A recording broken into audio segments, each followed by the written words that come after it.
वज़ीर आज़म का लिबनानी हम मनसब नजीब मीक़ाती से टेलीफोनिक राबता, शाम में महसूर पाकिस्तानियों के इनखला में मदद की दरख्वास्त।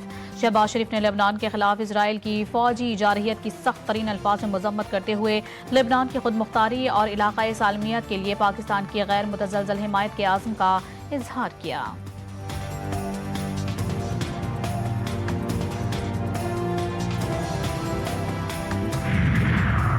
खुर्रम में अमन अमान की बहाली के लिए सूबाई सतह पर सुपरवाइजरी कमेटी कायम। ये पेशरफ्त शोरश ज़दा ज़िला में ग्रैंड जिरगे के बाद सामने आई, जिसमें दोनों फरीक़ैन से इनफरादी और इज्तिमाई तौर पर तवील बातचीत के बाद मुआहदे पर पहुंचने के लिए इत्तफाक किया गया।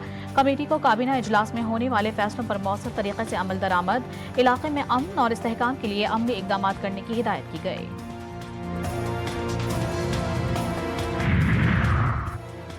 बैरून मुल्क से आने वालों के एक मोबाइल फ़ोन के सिवा तमाम मोबाइल फ़ोन जब्त होंगे। FBR का बैगेज स्कीम 2006 में तरमीम से मुतालिक नोटिफिकेशन जारी। नोटिफिकेशन के मुताबिक बैरून मुल्क से कमर्शियल मिकदार में अशिया साथ लाने पर मुकम्मल पाबंदी का फैसला कर लिया गया।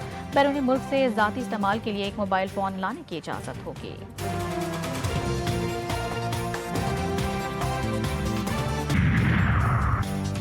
किसी को इंतशार फैलान कर मुस्तहकम होती मईशत को सबोताश करने की इजाज़त नहीं देंगे। इस्लामाबाद में हंगामा आराई तोड़ फोड़ करने वालों के खिलाफ कार्रवाई के लिए इक़दाम तेज़ किए जाएँ। वज़ीर आज़म की ज़ेर सरबराही अमन अमान की सूरत हाल पर जायज़ा इजलास।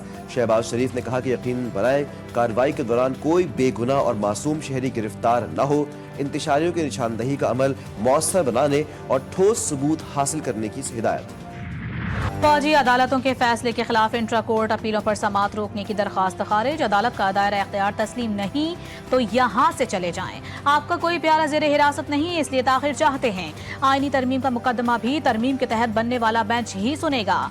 जस्टिस जमाल खान मंदुखेल के रिमार्क्स। आईनी तरमीम कलअदम हुई तो उसके तहत होने वाले फैसले भी खत्म हो जाएंगे। वकील दरख्वास्त गुजार का जवाब। जस्टिस मजहर ने कहा कि फैसलों को हमेशा तहफ़्फ़ुज़ हासिल होता है। हर समाअत पर ऐसी ही दरख्वास्तें दायर की जाती हैं। सियासी महाज पर बर्फ पिघलने लगी। तहरीक इंसाफ हुकूमत से बातचीत के लिए तैयार। उमर अयूब के मुताबिक बानी PTI ने मुज़ाकराती कमेटी बना दी। कहते हैं कि मुतालिबात पूरे ना हुए तो सिविल नाफरमानी की तरफ जाएंगे। असद कैसर का कहना है कि कानूनी हक से किसी सूरत पीछे नहीं हटेंगे। शिबली फराज ने कहा नौजवानों को गलत रास्ते से बचाने के लिए मुज़ाकरात की तरफ जा रहे हैं। हमारी ख्वाहिश है कि बानी PTI को खैबर पख्तूनख्वा मुंतकिल किया जाए। उम्मीद है कि मुंतकिली की बजाय बानी चेयरमैन की जल्द रिहाई हो। वज़ीर आला खैबर पख्तूनख्वा अली अमीन गंडापुर ने कहा सिविल नाफरमानी की तफसील के लिए बानी चेयरमैन से मुलाकात करूंगा। 190 मिलियन पाउंड रेफरेंस। एहतिसाब अदालत के जज नासिर जावेद राना ने बुशरा बीबी के नाकाबिल ज़मानत वारंट गिरफ्तारी मुअत्तल कर दिए। बानी PTI और दीगर के खिलाफ आज भी फर्द जुर्म आयद न हो सकी। दौरान समाअत बानी PTI और बुशरा बीबी ने 342 के सवालनामे के जवाब रिकॉर्ड करवा दिए।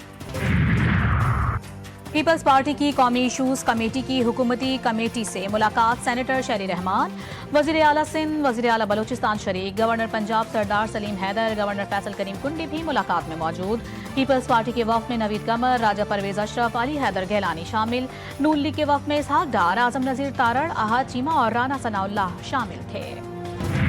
आज तक जो हरकत की है इस तरह की जिससे पाकिस्तान को नुकसान पहुंच सके, वो उसकी भी अपनी ख्वाहिश नहीं होगी। कहीं से इसको नोट्स आते हैं, PTI के रहनुमा को ये नोट्स आते हैं और वो काम करेगा जिससे वो पाकिस्तान को नुकसान पहुंचा सके। कोई पाकिस्तान के खिलाफ कितनी साजिशें कर ले कामयाब नहीं होगा। गैर मुल्की सरमायाकार आ रहे हैं। बानी PTI मुल्क के खिलाफ साजिशों में लगे हैं। सीनियर वजीर सिंध शर्जील मेमन की न्यूज़ कॉन्फ्रेंस बोले कि हम अपनी सियासत ज़रूर करें लेकिन अवाम की खिदमत ज़रूरी है। गैर मुल्की वफ़द ने मुख्तलिफ शुबों में सरमायाकारी में दिलचस्पी का इजहार किया। वफ़द ने यह भी कहा कि धाबेजी इकनॉमिक जोन में हम 50,000 मुकामी लोगों को रोजगार देंगे। सेल्स टैक्स की नाक़िस हिकमत अमली। ऑयल कंपनियों ने हाथ खड़े कर दिए। ऑयल रिफाइनरीज और मार्केटिंग कंपनियों को 6 माह में 53 अरब रुपए नुकसान का सामना। पेट्रोल और डीजल 5 रुपए फी लीटर महंगा करके कंपनियों का नुकसान पूरा करने पर गौर।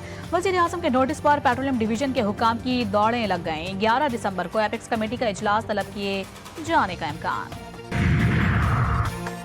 शाम में नई हुकूमत के क़याम के लिए कोशिशें। मोहम्मद अल बशीर को अबूरी हुकूमत का सरबराह बनाने का इम्कान। شامی وزیراعظم نے کہا کہ تمام وزراء اقتدار کی فوری منتقلی کے لیے کام کر رہے ہیں۔ ترکی نے کہا ہے کہ نئی حکومت میں تمام دھڑوں کو شامل ہونا چاہیے۔ ایرانی وزیر خارجہ عباس عراقچی نے کہا کہ شام نے ایران سے مدد نہیں مانگی، شام کی عدم شمولیت کے باوجود مزاحمت جاری رہے گی۔ روس نے کہا کہ وہ شام کی صورتحال پر انقرہ اور دیگر علاقائی کھلاڑیوں کے ساتھ مسلسل رابطے میں ہے۔ امریکی صدر جو بائیڈن کہتے ہیں کہ امریکہ کے اقدامات نے بشار الاسد کو کمزور کر دیا، وہ اپنی حکومت کو قائم نہیں رکھ سکے۔ بشار الاسد نے اپنے دور اقتدار میں جو کچھ بھی کیا اس کا انہیں جواب دہ ہونا چاہیے۔ شام میں غیر یقینی صورتحال، باغی گروپ کے قول و فعل کا جائزہ لیا جائے گا۔ ڈونلڈ ٹرمپ نے شامی سابق صدر بشار الاسد کی ناکامی کا ذمہ دار روس کو ٹھہرا دیا۔ شام میں بشار الاسد حکومت گرتے ہی صہیونی فوج کو کھلی چھوٹ مل گئی۔ چند گھنٹوں میں 100 سے زائد حملے کر کے جدید میزائل سسٹم، ہتھیاروں کے ڈپو اور گولہ بارود کی تیاری کی سہولت کو تباہ کر دیا۔ گولان کی پہاڑیوں پر شام کے حصے پر بھی قبضہ کر لیا۔ کرد باغیوں نے کئی دن کی لڑائی کے بعد ترکی کے مخالف کردوں کے زیر کنٹرول علاقے مینش پر قبضہ کر لیا اور وہ رقہ کی جانب پیش قدمی جاری رکھے ہوئے ہیں۔ معاہدے کی عدم پاسداری، اسرائیلی حکومت کا سنگین جرم، لبنان پر جنگی طیاروں کا مسلسل گشت جاری، عمارتوں پر حملے، بیت الف اور دیر سریان میں ڈرون سے نشانہ، 6 افراد شہید۔ مقبوضہ علاقے المجیدیہ میں اسرائیلی فوج لبنانی شہریوں کو گرفتار کرنے لگی، گھروں اور مختلف عمارتوں کو مسمار، املاک کو نقصان پہنچانے میں مصروف، صہیونی فوج کے ہاتھوں اپنے ہی 3 اہلکار ہلاک، درجنوں زخمی ہونے کی اطلاعات۔ غزہ میں نسل کشی کا سلسلہ جاری، اسرائیلی فضائیہ کی مسلسل بمباری، زمینی حملے، کمال عدوان اسپتال پر بھی نشانہ، 30 ڈاکٹرز پیرامیڈکس شہید، دیر البلح البریج میں بمباری، 27 افراد جان سے ہاتھ دھو بیٹھے، خواتین اور بچوں سمیت درجنوں زخمی، شہادتوں کی تعداد 44,708 ہو گئی، زخمیوں کی تعداد 1 لاکھ سے زائد۔ دنیا بھر میں آج نسل کشی کی روک تھام اور متاثرین کی یاد کا دن منایا جا رہا ہے۔ فلسطینیوں کی نسل کشی پر عالمی دنیا صہیونی ریاست کے سامنے بے باس۔ اس دن کا مقصد اقوام متحدہ کی نسل کشی کنونشن پر عمل درآمد کو یقینی بنانا ہے، اس جرم کی روک تھام اور اس کے مجرمان کی سزا شامل۔ اقوام متحدہ نے اس دن کو منانے کا آغاز 2015 سے کیا تھا۔ دنیا فلسطینی عوام کی نسل کشی رکوائے، اسرائیل نے غزہ میں مظالم کی انتہا کر دی۔